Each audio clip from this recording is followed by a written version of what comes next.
Doctor साहब भी वहाँ पे गए और उनको भी इजाज़त नहीं मिली। आप लोग सवाल ऐसे पूछते हो जैसे कि संजय सिंह साहब झूठ बोल रहे हैं। ये उनका क्लेम नहीं है, ये हकीकत है। बदकिस्मती से जब कभी ये होता है, बार बार मीडिया के तरफ से, टेलीविज़न चैनलों के तरफ से, अखबारों के तरफ से ये बात आती है कि हम क्लेम करते हैं। ये क्लेम नहीं है ना, ये सच्चाई है। 13 जुलाई को हमने क्लेम नहीं किया था कि हमें बंद किया गया था, हमें बंद रखा गया था। हमने 14 जुलाई को क्लेम नहीं किया था कि हमारे साथ हाथापाई हुई, धक्के मारे गए। ये हकीकत है और आज भी हकीकत है, संजय सिंह साहब को बंद रखा गया है। किस वजह, ये वही लोग बता सकते हैं जो इस फैसले के पीछे हैं। बार बार जो है इसी तरह की हरकतें की जा रही हैं। कहने के लिए तो कहते हैं कि जम्मू कश्मीर में सारा कुछ ठीक है, माहौल अच्छा है, लोग खुश हैं, सारा कुछ जो है वो एक नया जम्मू कश्मीर बन रहा है। लेकिन हकीकत ये है कि जब देखो तो ये लोग सख्ती के अलावा और कुछ नहीं करते। इन्होंने सख्ती हमारे साथ की, इन्होंने गलत कानून इस्तेमाल किया है महराज मलिक को गिरफ़्तार करने के लिए। गिरफ़्तार करने का कोई वजह नहीं।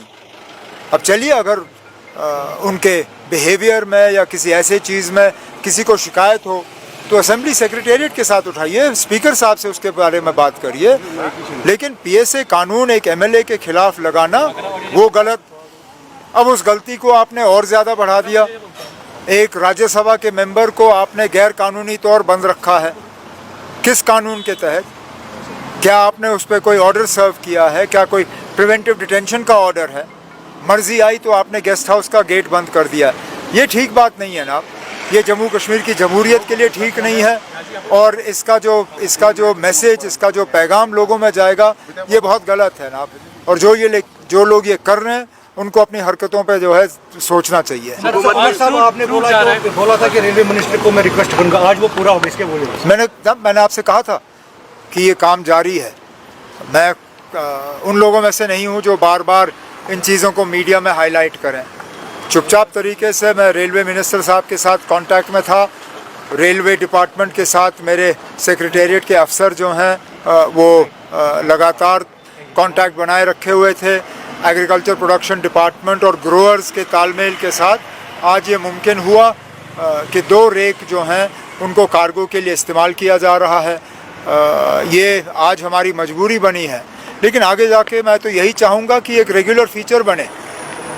जिन लोगों को बाय रोड अपना सामान भेजना होगा वो बाय रोड भेजें, लेकिन हम तो चाहेंगे कि स्पेशल कार्गो ट्रेन जो हैं वो लगातार यहाँ से चलें, जिनमें रेफ्रिजरेटेड कंटेनर्स हों, जिसमें कि हमारा मेवा जा सके और जो ज़रूरत की चीज़ें हमें जम्मू कश्मीर से बाहर जो हमें लाना होगा वो हम ट्रेन के ज़रिए लाएँ।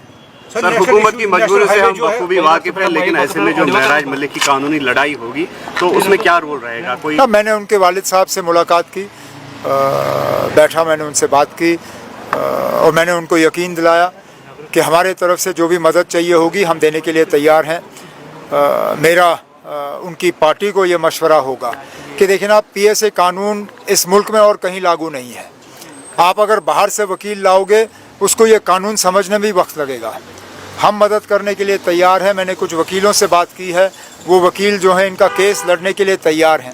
बेहतर है कि वो किसी ऐसे वकील को यहाँ पे लगाएं जिसको पीएसए केस लड़ने की आदत है, जो इस कानून को जानता है। मुझे खुद पीएसए के खिलाफ लड़ना पड़ा।